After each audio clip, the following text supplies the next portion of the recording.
नाचमनियम सांसारिक सभाहम सौ परिवार महासरस्वतीभ्यो नमः।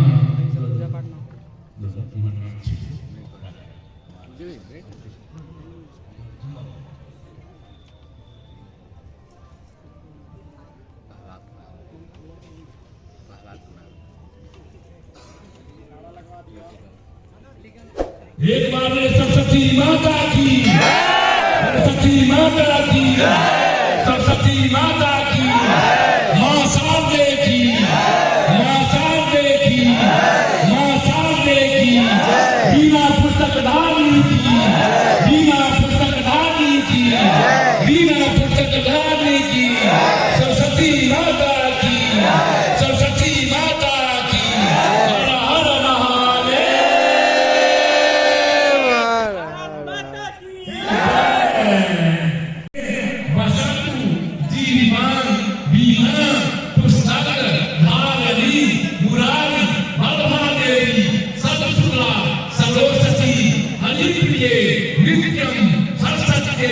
नमो नमः।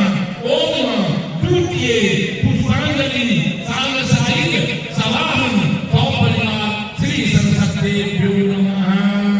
एक बार ओम रूपंते जलंते विद्याले धनंते सामान कामात् प्रतेहिने। ओम श्री सरस्वतीभ्यो नमः। प्रणाम करूं जय सरस्वती माता। गलती शब्द उन्होंने सब माफ कर गए।